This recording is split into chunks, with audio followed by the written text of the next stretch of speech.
todos bienvenidos aquí al instante en donde le vamos a estar informando las noticias nacionales, internacionales y además departamentales de nuestro país. Pero antes vamos a conocer los titulares.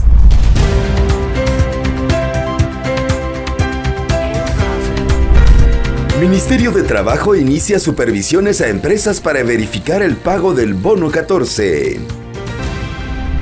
Ministerio de Cultura y Deportes dará seguimiento a posibles daños causados a estructura del Palacio Nacional de la Cultura. ¿Sabes qué es una canícula? Nosotros te lo contamos. En Hasta la Madre, taxis pirata, ¿quién los regula? ¿Son utilizados para propósitos ilícitos? En internacionales, 87 fallecidos dejan violenta jornada de ataques en la Franja de Gaza. Esto y más en Al Instante.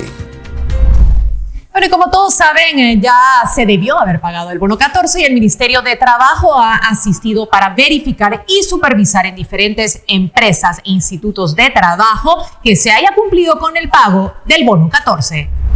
El Ministerio de Trabajo ya inició las inspecciones respectivas a las empresas para verificar si se cumplió con el pago efectuado del bono 14. El Ministerio de Trabajo inició este 16 de julio operativos de inspección en todo el país para verificar el pago del bono 14. El plazo legal para cumplir con esta obligación venció el martes 15 de julio. Esta bonificación está establecida en el Código de Trabajo y debe entregarse tanto en el sector público como en el privado. Las sanciones por incumplimiento van desde 8 hasta 18 salarios mínimos, según la gravedad del caso. Los trabajadores pueden denunciar al 1511 o en la página del Ministerio de Trabajo. Pues el operativo de la verificación del bono 14 es a nivel república. En todo caso, como tenemos prácticamente ya conocimiento de algunas empresas que han incumplido con esta beneficencia de los trabajadores, a través de la línea del 1511 hemos logrado detectar qué empresas no han cumplido desde ya, y en base a ello pues el inspector de trabajo ha sido nombrado para visitar estas empresas. Y pues prácticamente el trabajador puede acercarse a las ventanillas de la Inspección General de Trabajo que se encuentran en las diversas delegaciones departamentales, o bien, como lo decíamos, pues en la línea 1511. Las inspecciones empezaron a realizar el 16 de julio de 2025. Para Noticiero al Instante reportó Aldair Marroquín. Les comentamos que la Policía Nacional Civil desalojó a los integrantes del Sindicato de Trabajadores de la Educación de Guatemala. Vamos a ver las imágenes de cómo lo hicieron. Apreciable audiencia de Quetzal TV, me encuentro a las afueras del Palacio Nacional de la Cultura, donde miembros del STEG han sido desalojados por agentes de la Policía Nacional Civil. En esta nota les vamos a contar más al respecto. En horas de la tarde-noche, miembros de la Policía Nacional Civil desalojaron el campamento que el Sindicato de Trabajadores y Trabajadoras de la Educación en Guatemala habían mantenido desde el 26 de mayo en los alrededores del Palacio Nacional de la Cultura, en la zona 1 de la ciudad de Guatemala.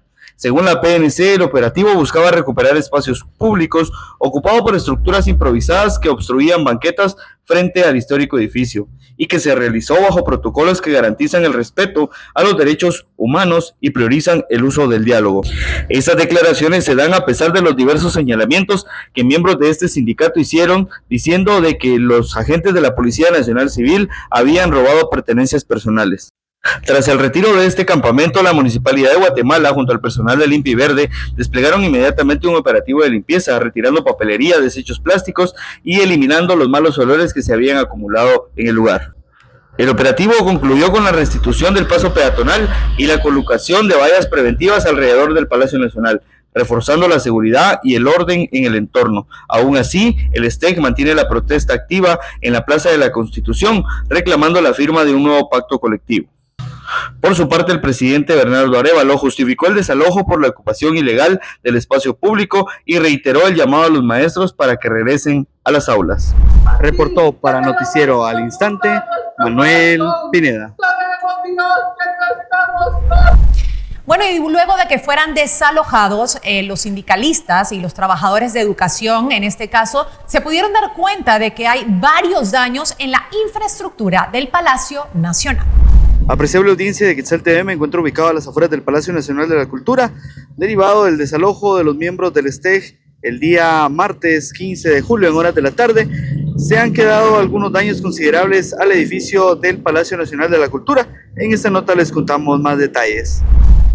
Derivado del desalojo de miembros del Sindicato de Trabajadores de la Educación en Guatemala, el Ministerio de Cultura y Deportes trabaja en la elaboración de un informe técnico sobre los daños que hubiesen sido ocasionados al Palacio Nacional de la Cultura, debido a la manifestación de los integrantes de ese sindicato.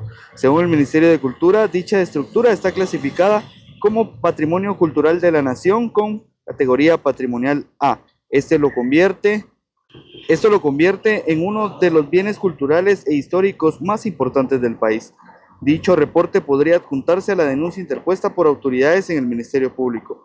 Tras el desalojo de los manifestantes que acampaban en los alrededores del palacio, el Ministerio informó que en su calidad de ente rector del Patrimonio Cultural de la Nación llevará a cabo una inspección para verificar el estado de este edificio. Será entonces el informe que presente el Ministerio de Cultura y Deportes el que pueda determinar los daños reales que ha sufrido el edificio histórico.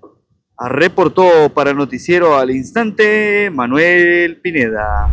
Bueno, el INSIBU me informó que ya no van a haber más lluvias, ya arrancó la canícula y por supuesto lo podemos sentir todos los guatemaltecos con este gran calorón que hace, pero vamos a ver lo que dice el INSIBU al respecto. ¿Ya notaste que las lluvias pararon y ahora hay más calor? Esto se debe a la canícula. ¿Pero qué es esto? ¿Qué es este fenómeno que sucede en Guatemala? Conozcamos más. La canícula ya empezó en Guatemala. Según el INSIBUME, los departamentos más afectados son Escuintla, Zacapa, Jutiapa, Chiquimula y Retauleo. En estas regiones se espera una reducción temporal de las lluvias, aumento de temperatura y mayor radiación solar. El fenómeno podría extenderse hasta agosto con variaciones según la región. Prácticamente la canícula es una disminución en lluvias que se presenta normalmente en el mes de julio. Esto quiere decir que después de que alcanzamos el máximo de lluvia en la mayor parte del país en el mes de junio, prácticamente la lluvia empieza a disminuir. La canícula estadísticamente se presenta del 10 al 20 de julio. Hay años en que la canícula es bastante prolongada, especialmente cuando estamos ante un fenómeno del Niño. Ponemos, por ejemplo, el año 2014, 2015, el año 2016, el año 2018 y 2019, donde las canículas han sido prolongadas. En Guatemala, usualmente la canícula sucede entre el 10 al 20 de julio de cada año. Es por eso de que sentimos el calor fuerte. Como recomendación, no olvides usar bloqueador solar y evitar estar bajo el sol durante muchas horas. Para Noticiero al Instante reportó Aldair Marroquín. Y aquí en el Instante nos encontramos con nuestro reportero estrella, él es Aldair Marroquín. ¿Cómo estás, Aldair? Qué gusto tenerte aquí. Me encuentro muy bien, un poco conmocionado con la experiencia que viví en Santa María de Jesús. Con mi compañero Alan Ramírez nos trasladamos hasta este municipio que fue uno de los más afectados en Zacatepeques, ya que los dos accesos que tienen a carretera no se puede pasar. Entonces vimos a todas las personas bajando, trayendo víveres. Entonces lo que realmente pasó ahí es de que hay una falta de control de parte de las autoridades, porque el pánico se difundió. Yo me imagino que si esto hubiera pasado en toda Guatemala, sí, hubiera sido muy difícil. Entonces, no sé cómo vives tú los sismos, qué es lo que piensas, qué haces cuando estás en un sismo. Pues mira, realmente me ha tomado, o sea, dicen que han habido más de 1000 sismos, 300 y pico de ellos más sensibles en Suchitepeques, en Santa María de Jesús, en Guatemala, pero realmente yo he aprendido a tomármelo con calma. O sea, obviamente en el momento me asusto muchísimo, pero dice que uno tiene que mantener la calma y luego actuar. Lo que pasa es que en el momento, o sea, imagínate, ellos lo que necesitan es ayuda, porque si hubiera pasado aquí en la capital, estoy segura que entre todos nos estaríamos ayudando, pero como ellos están tan lejos, lo que necesitan es que nosotros aquí nos unamos para ayudarlos a ellos, porque según estoy viendo la situación es caótica ya.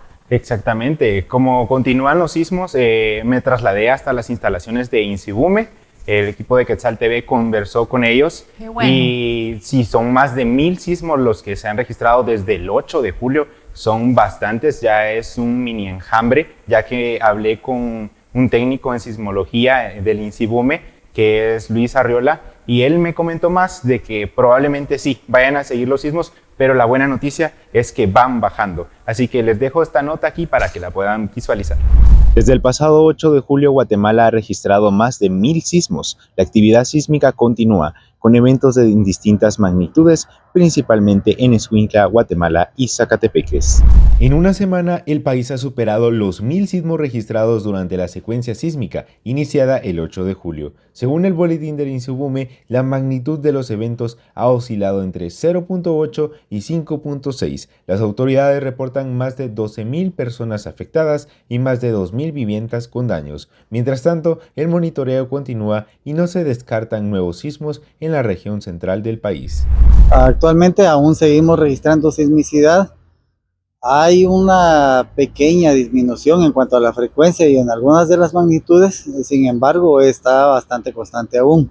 De hecho, hoy en la mañana a las 6:10 todavía registramos un sismo que fue sensible por la población de magnitud 3.4. ¿La magnitud va variando o va bajando? La mayoría de los sismos está oscilando entre magnitudes de 1.5 a 2.8, 2.9. Sobresalen algunos como el de la mañana, que ya cercanos a 3.1, 3.2 suelen ser perceptibles por la población. El INSUBUME advierte que los sismos seguirán ocurriendo de forma variable. Recomiendan a la población mantenerse informada y seguir las indicaciones de protección civil. Para Noticiero al Instante reportó Aldair Marroquín. Y bueno, ya vamos a cumplir, es más, ya cumplimos la semana desde que se dio el gran susto de los sismos aquí en Guatemala. Siguen habiendo sismos, pero como comentó Aldair, muchísimas gracias de verdad por su reportaje. Pudimos pues tener información de último momento que ya van bajando pues la cantidad de sismos, pero se han presentado 340 emergencias o más que han sido atendidas desde lo ocurrido. A una semana de los sismos que sacudieron Guatemala, la recuperación del país sigue siendo un proceso lento y así también desafiante. Desde el 8 de julio, un sismo de magnitud 5.7 grados con epicentro en la zona de Amatitlán y San Vicente Pacaya afectó a varias localidades, dejando un saldo de al menos 10 personas fallecidas y más de 300 personas heridas y cientos de damnificados. La zona más afectada fue Santa María de Jesús en el departamento de Zacatepeques, donde los accesos quedaron bloqueados por derrumbes y se reportaron daños graves en viviendas, iglesias y edificios públicos. El presidente de la Nación, Bernardo Arévalo, visitó la zona y ordenó el despliegue del ejército para así apoyar en la limpieza y la distribución de ayuda humanitaria. Además, se declararon alertas de color naranja de forma institucional en todo el país y se suspendieron clases y actividades laborales en los departamentos afectados. A una semana del desastre, Santa María de Jesús sigue incomunicada y los trabajos de limpieza avanzan de forma lenta. La comunidad continúa viviendo en procesos de recuperación lento y doloroso, con muchos habitantes que aún siguen sin acceso a servicios básicos como agua y electricidad en ciertos sectores. El gobierno sigue trabajando en una evaluación de daños y en la distribución de ayuda humanitaria a las personas afectadas. La recuperación de Guatemala dependerá de la continuación de los esfuerzos gubernamentales y también la solidaridad de la población y de la comunidad también internacional. Es importante que se tomen medidas para prevenir futuros desastres y así apoyar a las comunidades afectadas en un proceso de recuperación. Soy Alan Ramírez reportando para Quetzal TV.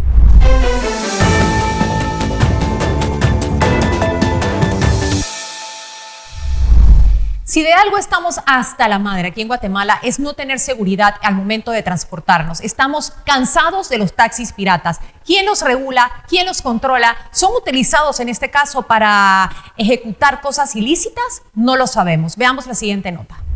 Así es, querida Jessica, déjame comentarte que este flagelo de los taxis no rotulados o piratas ha sido un tema de mucha controversia en los últimos días. En esta nota queremos informar más a los guatemaltecos acerca de este tema. A pesar de los constantes operativos, los taxis no rotulados, conocidos como taxis piratas, continúan circulando en las calles, generando preocupación entre los ciudadanos por los riesgos de seguridad y la competencia desleal que representan para el transporte legalmente establecido. En respuesta a esta situación, el viceministro de Seguridad, José Portillo, junto al director general de la Policía Nacional Civil, David Custodio Boteo, han girado constantemente instrucciones directas a agentes de la Comisaría 11 y unidades especializadas como la DEIC, DIPRONA, DIPANDA, el Departamento de Tránsito y la Inspectoría General de la PNC, para poder intensificar los operativos en distintos puntos estratégicos de la Zona 1 capitalina. Según Portillo, estas acciones tienen como objetivo identificar y retirar de circulación los taxis piratas, además de ubicar a personas que se encuentran de manera irregular en el país. Sin embargo, a pesar de estos esfuerzos, los ciudadanos continúan reportando la presencia activa de estos vehículos ilegales, evidenciando que la regulación aún no es suficiente y los controles necesitan reforzarse.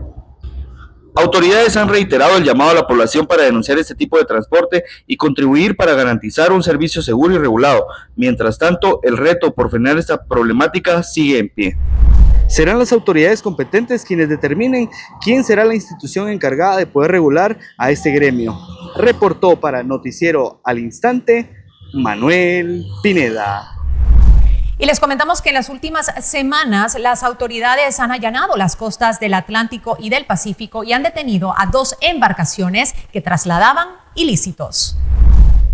Solamente en el mes de julio del presente 2025, las fuerzas de seguridad de Guatemala han llevado a cabo varios operativos exitosos contra el narcotráfico y la delincuencia en diferentes partes del país. Estos operativos forman parte de una estrategia integral para así combatir el crimen organizado y garantizar la seguridad de los guatemaltecos. El 8 de julio, el Ejército de Guatemala interceptó un semisumergible que transportaba posibles ilícitos en el Océano Pacífico guatemalteco.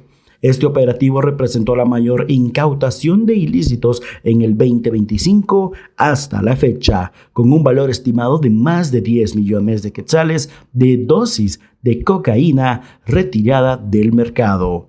Las autoridades guatemaltecas han reiterado su compromiso de intensificar los esfuerzos para así combatir el narcotráfico y proteger la seguridad nacional. Los operativos recientes demuestran la efectividad de las acciones coordinadas entre las instituciones de seguridad civil, militar del país. La lucha contra el narcotráfico es una prioridad para el gobierno guatemalteco en las costas y se espera que estos operativos continúen siendo un golpe significativo para las organizaciones criminales que operan en la región y de forma marítima. La cooperación internacional y la coordinación entre las fuerzas de seguridad también juegan un papel crucial en la lucha contra este flagelo. Los operativos recientes son un ejemplo de trabajo continuo entre las fuerzas de seguridad para proteger la soberanía nacional y así garantizar la seguridad para Guatemala. Se espera que con estas acciones que se continúen realizando sean siendo afectivo de la lucha contra el crimen organizado y el narcotráfico en Guatemala. Soy Alan Ramírez, reportando para Quetzal TV. Si usted está pensando renovar su visa o sacar su visa para ir a Estados Unidos, ¿tiene una sola idea de cuánto va a costar a finales de este año 2025 tramitarla? Nada más y nada menos que $435. Derivado de las políticas migratorias que ha aplicado el presidente Donald Trump, la visa americana tendrá un aumento en su costo de $250. En Guatemala cada vez son más visibles en calles y avenidas vehículos sin rótulo, sin taxímetro, sin uniforme y sin control. Se trata de los taxis no rotulados o bien conocidos como los taxis piratas, un servicio de transporte que opera al margen de la ley y que ha desplazado a muchas empresas legales que durante años ofrecieron el servicio de forma regulada. Estos taxis informales en su mayoría son vehículos particulares que no cuentan con alguna autorización municipal ni licencias especiales. A pesar de eso, han ganado terreno, especialmente en zonas urbanas y municipios donde la demanda de transporte supera la oferta. Diferentes usuarios abordan estas unidades sin saber si el conductor está o no capacitado, si el vehículo cumple con las condiciones mínimas de seguridad. Muchos de estos taxis circulan sobrecargados, con más pasajeros de los permitidos y violan constantemente la ley de tránsito. Se detienen en cualquier lugar y circulan por vías prohibidas o manejan sin placas visibles. Lo más preocupante es que no existe una institución que lo regule ni que aplique sanciones efectivas, lo que deja a los ciudadanos en situación de vulnerabilidad. Reportó para el Noticiero al Instante, Manuel Pineda.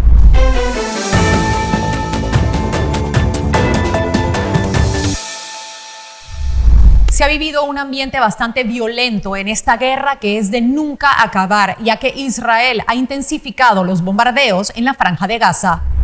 Una jornada violenta se ha vivido en las últimas 24 horas en la Franja de Gaza, donde Israel ha intensificado sus bombardeos, dejando hasta el momento 87 personas fallecidas.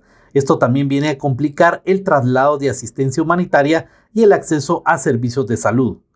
Por su parte, la Organización de las Naciones Unidas ha indicado que desde finales de mayo de este año han sido ya 875 personas que han perdido la vida en ataques o tratando de buscar ayuda humanitaria.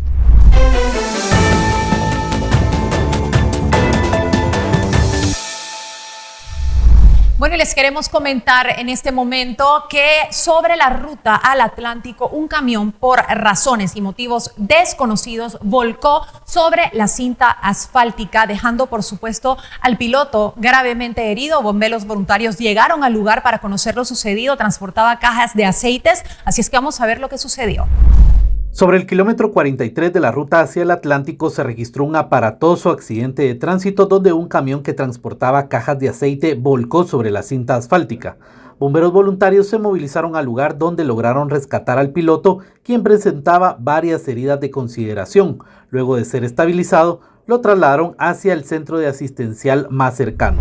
Bueno, y me quiero despedir con estas palabras positivas, como siempre, diciéndoles que hay que dejar a un lado a todas las personas que no nos sumen en nuestra vida, sino que tener al lado a personas que nos sumen en los momentos difíciles y en los buenos también, y no malgastar nuestra energía ni nuestra paz en esas personas. Con esto me despido, mi nombre es Jessica Rodríguez, esto fue Al Instante.